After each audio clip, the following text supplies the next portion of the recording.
नमस्कार। आप देख रहे हैं आईना चैनल। आईना चैनल का पर्पज़ है कि आप लोग, खासकर हिंदू लोग जो गहरी नींद में सो चुके हैं, उनको जगाना हमारा मकसद है। और जो जाग जाएं, उनको हम फिर आईना दिखाते हैं कि देखिए आपके सोने से कितना कुछ बदल चुका है और आगे क्या बदलने वाला है। अगर उसको रोकना चाहते हैं तो उठिए, जागिए और जो बदलने वाला है उसको रोकिए, वरना बहुत देर हो जाएगी और आपके पास कुछ भी नहीं बचेगा सिवाय इन लोगों के तलवे चाटने के अलावा। आज फिर से वही हुआ जो अक्सर आज से 2014 में होता रहा है, आज से पहले 2014 के बीच में होता रहा है। अब आप लोगों ने बागडोर संभाल ली है, पावर संभाल ली है विपक्षी दलों को, तो यही होना था जैसे कि ये पहले करते आए हैं। जब इन्होंने अखिलेश यादव के बाप ने राम भक्तों के ऊपर गोली चलाई थी, तब ये मानने को तैयार नहीं थे, इस बात को एक्सेप्ट नहीं करते थे कि नहीं, हमने जो कानून के दायरे में आता था वो हमने किया। अब जब जीत चुके हैं, फिर से दोबारा आप लोगों ने अपने रास्ते में कांटे बोए हैं, तो अब उसका खमियाजा तो आप लोगों ने भुगतना ही है ना। क्योंकि ये कुछ ऐसे हैं ना हिंदू लोग जो रामचंद्र के टाइम में भी थे, पृथ्वीराज चौहान के टाइम में भी थे, जयचंद जैसे लोग, तो वो लोग आज भी हैं और ये साले बाद में पिटते भी हैं। इन्हीं लोगों की वजह से हिंदुओं का बेड़ा गर्क हुआ है और ये इन्हीं की वजह से बाकियों को भी भुगतना पड़ता है। आज सुप्रीम कोर्ट ने फैसला दे दिया है, किसके पक्ष में? उन्हीं के पक्ष में। और मेरा ख्याल है कि आप सोच रहे होंगे कि ये जीत, ये जो हार हुई है, ये बीजेपी की हार हुई है।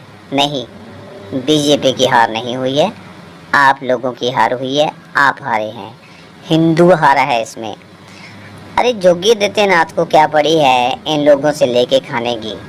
जब उसने कावड़ यात्रा के बीच में जाके उन दुकानदारों से लेके खाना था, जब मुहर्रम का जुलूस जो निकलता है उसके बीच में तलवारें लहराएं ना लहराएं, उसको क्या फ़र्क पड़ता है?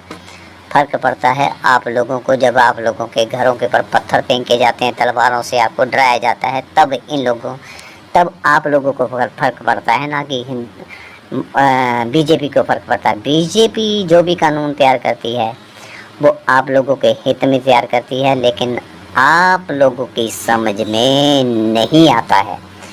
कितने लोग हैं जिन्होंने योगी आदित्यनाथ का साथ दिया और अदालत में गए, उन्होंने देरी नहीं करी, तुरंत जाके एफआईआर करवाई और केस अदालत में लगाया और जीत भी गए। तुम में से कोई वहाँ जाके खड़ा हुआ? नहीं हुआ। अगर तुम में से जाते वहाँ पे लोग, उनसे ज़्यादा तादाद आप लोगों की होती। ये कानून क्या था? उनके लिए कोई नुकसानदेह था ही नहीं। क्या नुकसान था? एक गत्ते के ऊपर नंबर, अपना नाम प्लेट ही तो लगानी थी ना, क्योंकि उनको पता है कि नेम प्लेट लगाने से हमारा लॉस कितना होने वाला है। हिंदुओं के नाम से, भगवानों के नाम से नेम प्लेट उन्होंने लगाई और कमा रहे थे।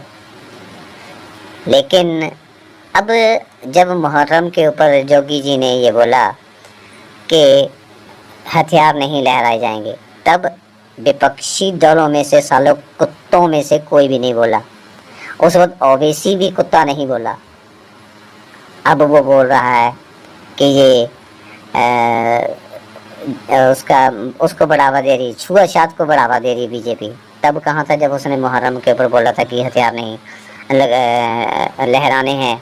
तो मेरी मुसलमानों से बेनती है कि ये अच्छा नहीं है, इसको ना लहराएं। अखिलेश यादव ने कितना बोला? नहीं बोला, क्योंकि इनको प्रॉब्लम ये थी कि उधर से बोलेंगे तब भी हम फंसे, उधर से बोले तब भी हम फंसेंगे। और इन्होंने चुप्पी साध के फिर बीच में से आसानी से बच के निकल गए। ये बहुत चालाक हैं, ये बंदर हैं, बंदर। लोमड़ी होती है ना, चालाक लोमड़ी, ये वो चीज़ है। और हिंदुओं से वोट ले लेंगे और हिंदुओं के ही बाद में ये खिलाफ खड़े हो जाते हैं। और हिंदुओं को पता नहीं चलता, इनको पता है ना कि हिंदू बेवकूफ़ है।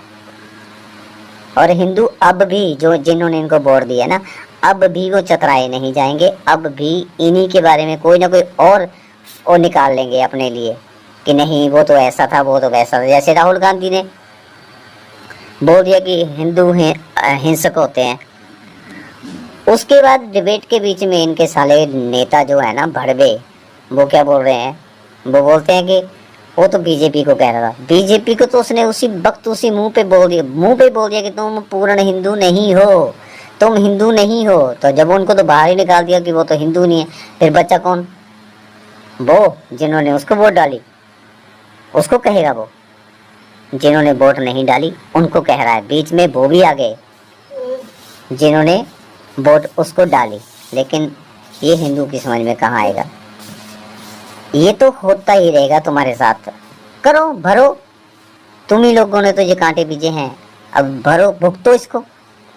अब ये जो टाइम है ना 5 साल का, इसके बीच में देखना आप लोगों का क्या क्या होता है, ये क्या क्या करेंगे, देखते जाइए। टीवी डिबेट के बीच में इनका एक मौलाना क्या बोलता है, इतनी घटिया स्टेटमेंट उसको बोलते हुए शर्म नहीं आई। कहता ये हमारी आस्था का मामला है। जब उन्होंने बोला डिबेट के बीच में कि आपका क्या पता कि आप क्या उसमें डाल के खिला दें, आप थूक डाल दें बीच में खाने के काबड़ियों के, तो उसका आगे से जवाब क्या था, कहता ये तो हमारी आस्था का मामला है। आस्था का मामला घंटा बैंचोद अपने आप को, तुम्हारे उसमें कौन सा अमृत मिला हुआ है तुम्हारे थूक के बीच में? ऐसा कौन सा विटामिन मिला रखा है जो तुम बैंचोद लोगों को खिला रहे हो, हिंदुओं को खिला रहे हो? अपने मुसलमानों को खिलाओ, हिंदू को क्यों खिलाओगे तुम? ऐसा कौन सी उसके अंदर विटामिन डली हुई है, कौन सा अमृत कुंड उसके बीच में डला हुआ है जो तुम उसको हिंदू को खिला रहे हो?